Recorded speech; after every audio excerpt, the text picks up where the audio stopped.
Hey everybody, this is Dr. William Clark here for the Dr. William Clark podcast. Glad to be with you for another podcast and opportunity. This is the time that we take together to learn and to grow together as we continue to strengthen our fundraising and our grant writing skill sets. Now, I want to talk briefly about this idea of how to organize your grant writing team to yield maximum results. And this is important for us to learn because grant writing season is literally all year round. But of course, there are specific hotbeds of time where grants are released, and it depends on where you are in the country, what's normal for your part of the country.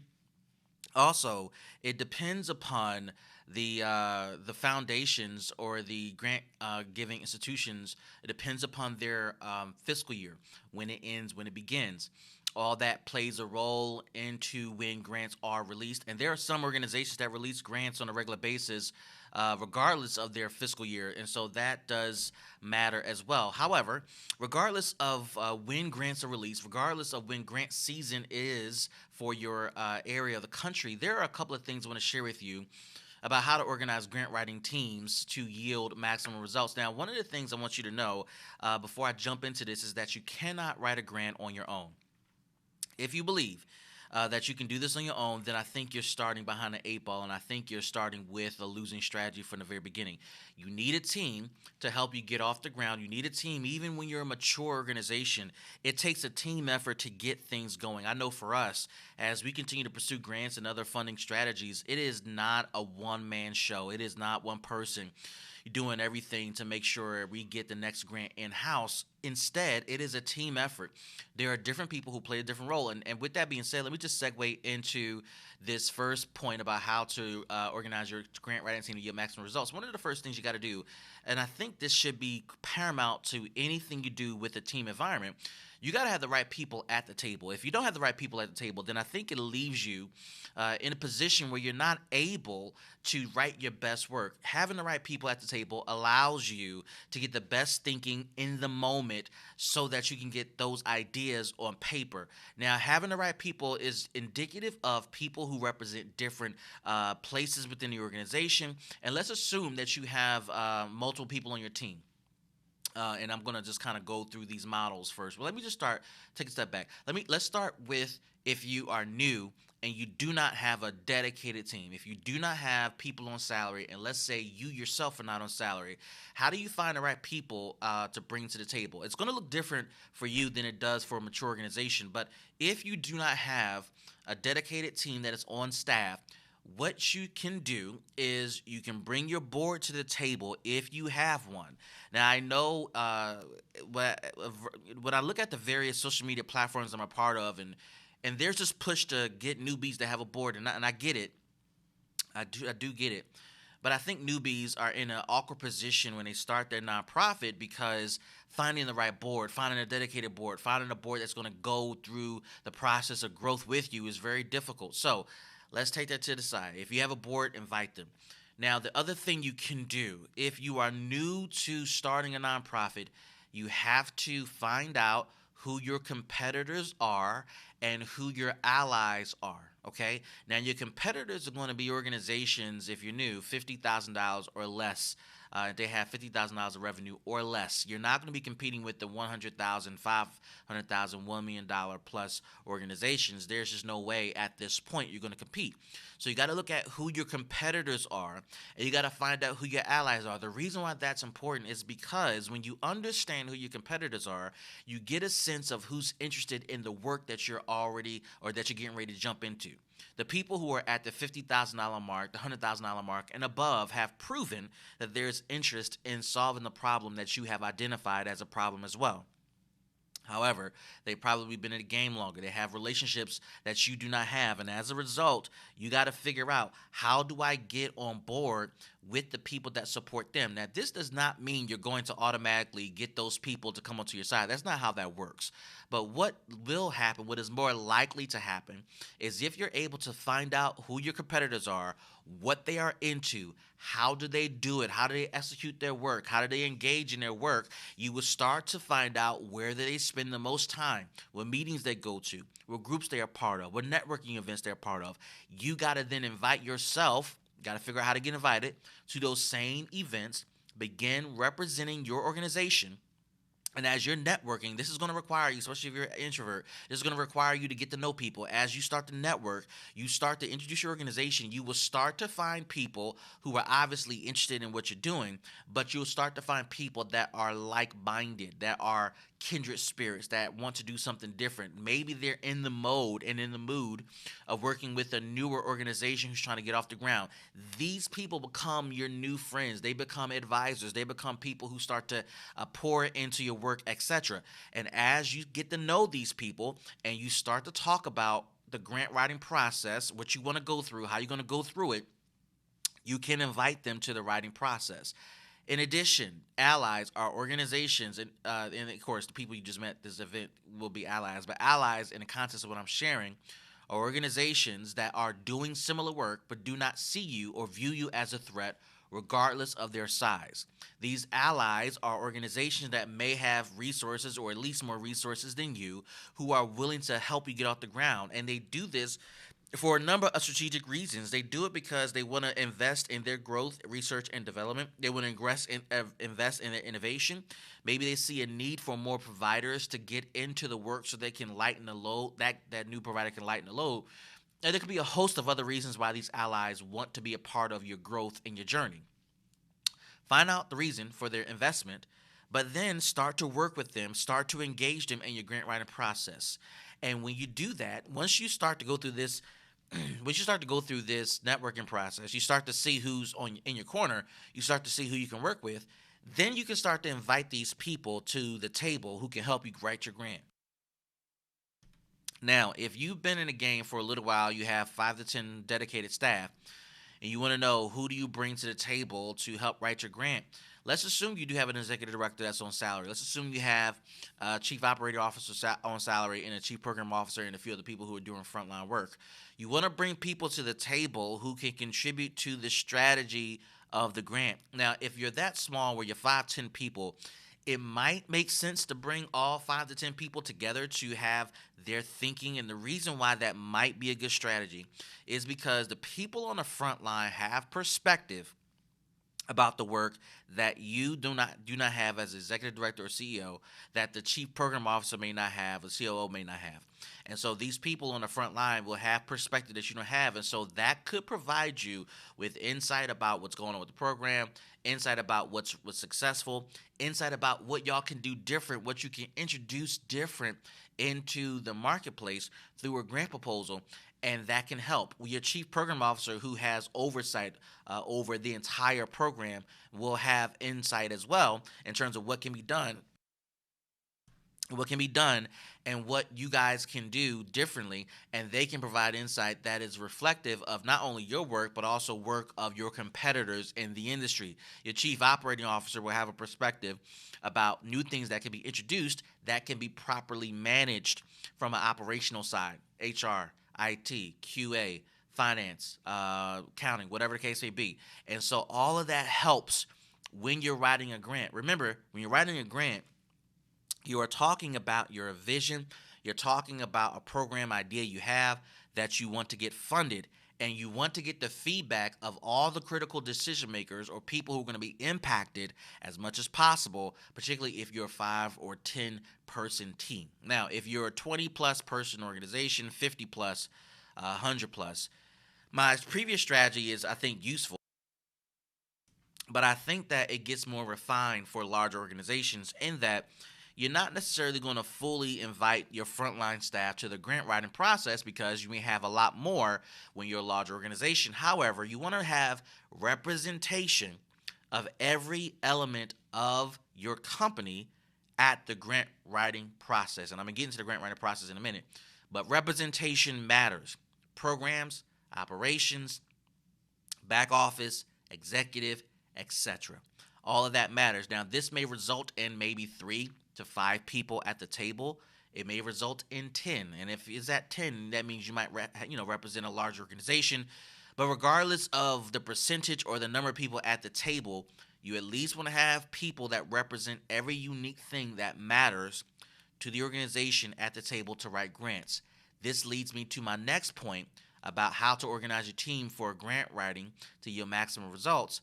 Once you get the right people at the table, whether they are allies if you're smaller or if you're much bigger, these are people that represent key areas of your company. You want to host writing sessions. I talk about this extensively in various podcasts, but writing sessions are sessions or scheduled meetings that you set aside for hours at a time, if not days at a time, where your organization gets together, preferably to write a master grant application for the next 12 to 24 months. If you do it right one time and you write a master grant application for your organization that represents your chief program and or all of your programs, then you're able to use that master grant application and use it to tweak it for future grants that will be released. Now, I advocate for a master grant application because, especially if you're small, but this works for any size organization, a master grant application cuts down on the time you spend writing new grants. You can find yourself wasting a whole lot of time writing new grants, especially if you're small, and trying to augment a grant or your language and try to write a brand new grant for a new funder, when if you could just simply take your master grant application, pick it up, insert it into this new application that's been released, and be on your merry way. I liken this process to the job application process. Now, once you figure out the type of job you want, once you figure out the type of companies you want to work for, the most effective strategy is to write a really good cover letter and a really good resume. And when you find the job that aligns with your vision of where you're going, you augment a few pieces, a couple sentences here and there within the cover letter, and you then submit it to the company that you're applying to. Now, if you're not doing that, God bless you, because that's a whole lot of work to write brand new cover letters for every job you're applying to. But it also can represent an idea that you might not be as focused on what you want to accomplish, right? The same thing goes for grant applications. Once you identify your work, your mission, you identify the type of funders that fund the work that you are into, then you focus your writing on articulating what you are about, writing to the most stringent grant application you know of. Write to that. Doesn't matter if the application is in season or not. Write to that most stringent application.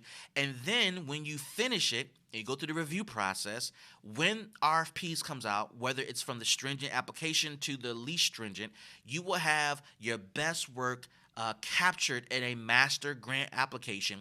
And when you apply for grants, you're able to at least use 100% of it or percentages of it. What I found is that there are funders that we go after who may not want to know everything the most stringent application wants to know. And therefore, what I have to write is much more simpler. Therefore, I'm copying pieces of the grant application, putting it in a grant application, and sending it over. In other cases, a stringent grant application, if written correctly the first time with the master grant application, I take the whole thing and send it through. And then, of course, there are spaces in between. This is why I advocate for this strategy. This is why I encourage organizations to go through the process, do the hard work of drafting a master grant application so that you can get your best ideas on paper. And what you'll notice is that this strategy might last you 12 to 24 months, at least 12 months, where it'll be your process for the next 12 months. Your language will be the same for the next 12 months. Your program descriptions, your program names, your staff allocations, your expectations will be the same. Now, the only reason this will change within the 12 to 24 month cycle is if you're going through a refresh, is if you're trying to reimagine your program, if you learn some things that can tweak things for the better or bring better innovation, or you realize that our original proposal doesn't work, or our assumptions or our hypothesis just didn't work. But other than that, you're going to keep the strategy the same. You want to work the system, work the plan. So we are talking about how to organize your grant writing teams to yield maximum results. Again, you want to invite the right people to the table. You want to host writing sessions. And then the last thing you want to do after you finish your master grant application is you want to host a post-writing review party for feedback. You want to invite your allies. You want to invite your friends. This is for small organizations to large organizations. You want to invite stakeholders, board members, invested parties who are invested in your success, especially if you're larger. You may be a 10, 15, $20 million organization, and there are community organizations who are smaller or similar sizes that are invested in your success, and so they will want to see what you're proposing. Now, you could be afraid of sharing your ideas with your competitors, and I get it, but here's the truth. When you're able to get an idea down and you know that you can uniquely deliver on the idea, even when people find out what you're proposing, you got to trust. You got to trust and believe that people do not have the skill set, resources, or abilities to fully duplicate what you do. Trust me, people can write things within a grant application that are very similar to you. And of course, if they send it to the same funder, funders are going to see similarities between your application and their application. But the actual delivery, the actual execution of it all is much more different than copying the language. The language may get your competitor a grant and they may beat you out, but they will eventually lose it because they cannot deliver on the work. This is why it's important for you to stay true to who you are operationally, programmatically, and to stay in your lane so that when your opportunity comes, you can deliver. But the post-writing review party allows people to hear your story. And maybe you're not sharing a master grant application, but you're telling the story. You're presenting your concept at a high level. And people get a chance to hear it and provide feedback. Now, the feedback allows you to wrestle with what people are going to say, how they're going to react. You're going to see all types of body language. You're going to see all types of hms and ha's, or have you considered this, or have you thought about that, or this or that? And this allows you to tweak your plan for improvement. This allows you to focus on how you can get better or improve what you already wrote. The whole point of the party is to get better. That is the intention. That should be the focus. And if you focus on this party as an opportunity to get feedback and insight and ideas to tweak or dramatically improve what you're writing, your master grant application is going to be better for it. Your proposals are going to be better for it. The programs you deliver are going to be better for it. And so all of this matters. And if you notice this, the people at the party end up becoming part of the team that I talked about in the first block. You know, invite the right people to the table, right? People who know what's going on. People who know what's going on with the work, the industry, the customer, etc., who are able to give you pointed feedback about your proposal, are able to add value to your proposal, and are able to help you think through your proposal and to give you pointers that you might not have considered when you originally wrote your proposal. So it becomes full circle when you start to work on your grant writing team. So recap how to organize your grant writing teams to yield maximum results. You got to invite the right people to the table, host writing sessions internally with your team, and host post-writing review parties for feedback. This is stuff that can help you advance your causes as you are writing your grant. I hope you find this helpful. Now, in a minute, you're going to hear a commercial about our grant writing mastermind group. If you're looking for coaching, if you're looking for entry-level coaching and support to help you with your fundraising efforts, to help you with your grant writing efforts, to help you with your strategy development efforts, to bring revenue in-house, you want to join my grant writing masterclass and mastermind. You get coaching at an entry-level price point that will help you get off the ground. This is something I'm super excited about. So with that being said, this is Dr. William Clark for the Dr. William Clark podcast. We'll see you in the next episode, and I'll see you online at my grant writing mastermind and grant writing master class. Have you ever wondered how large nonprofits consistently generate millions of dollars?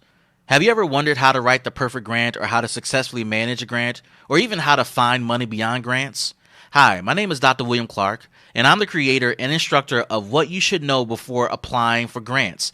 This masterclass has over 28 modules of training, and it comes with tools, tips, and tricks on how to generate significant money for your nonprofit. Some students have been fortunate enough to build six-figure programs, and others have been fortunate enough to triple their fundraising results because of this masterclass. Whatever your fundraising goals are, this masterclass can help you achieve them. To register your seat, simply go to mysixfigurefunding.com. That's mysixfigurefunding.com, and you'll be taken immediately into our student portal where you can access all of our trainings. You can take the trainings on demand at your own pace and at any time. You even can interact with other students and me all online from the comfort of your home or your office. If you want to secure your seat today for this masterclass, what you should know before applying for grants, simply go to mysixfigurefunding.com. Again, that's mysixfigurefunding.com. And I'm looking forward to learning with you and growing with you as you achieve your fundraising goals for your nonprofit.